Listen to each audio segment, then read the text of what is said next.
Indonesia tengah berada di persimpangan penting dalam modernisasi kekuatan udaranya, dengan dua nama jet tempur yang terus mencuri perhatian, yaitu Rafale dari Prancis dan KF-21 Boramae dari Korea Selatan.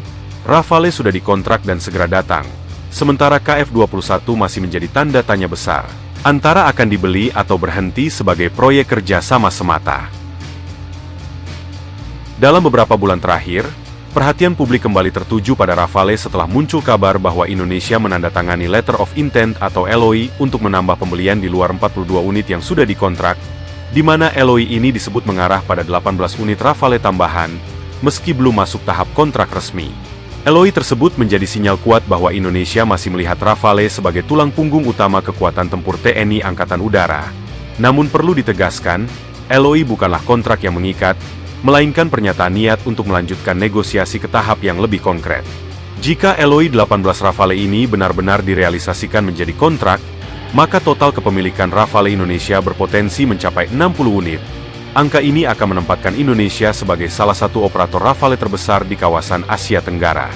Di sisi lain, nama KF-21 Boramae terus disebut dalam diskusi publik, terutama karena Indonesia sejak awal terlibat sebagai mitra pengembangan bersama Korea Selatan, di mana banyak yang bertanya, apakah Indonesia akan benar-benar membeli KF-21 atau hanya berhenti sebagai peserta program.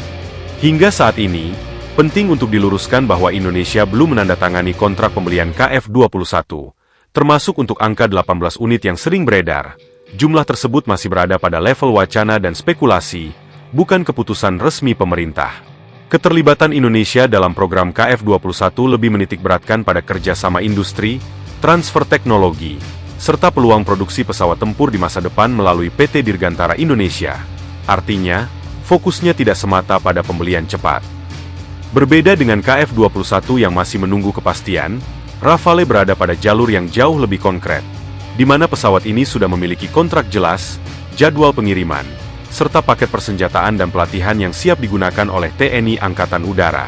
Secara strategi, Rafale diproyeksikan sebagai solusi cepat untuk mengisi kekosongan kemampuan tempur, terutama untuk menggantikan pesawat-pesawat tua yang akan dipensiunkan dalam waktu dekat. Sementara itu, KF-21 lebih sering dipandang sebagai investasi jangka panjang, di mana pesawat ini masih akan terus dikembangkan, termasuk varian lanjutan dan integrasi persenjataan yang lebih lengkap di masa depan. Kondisi ini memunculkan dua jalur berbeda dalam kebijakan pertahanan udara Indonesia, di mana Rafale hadir sebagai kekuatan siap tempur, sedangkan KF-21 berperan sebagai sarana membangun kemandirian industri dan teknologi nasional. Dengan adanya LOI 18 Rafale tambahan, Indonesia mengirimkan pesan bahwa prioritas jangka pendek tetap pada kesiapan tempur nyata, tanpa menutup peluang kerjasama jangka panjang dengan mitra lain seperti Korea Selatan. Keputusan akhir terkait realisasi LOI Rafale dan potensi pembelian KF-21 akan sangat bergantung pada anggaran pertahanan, prioritas strategis, serta dinamika geopolitik kawasan. Yang jelas, kombinasi antara Rafale dan KF-21 menunjukkan bahwa Indonesia tidak bertaruh pada satu kartu saja, melainkan menyusun kekuatan udara secara bertahap, realistis, dan berlapis.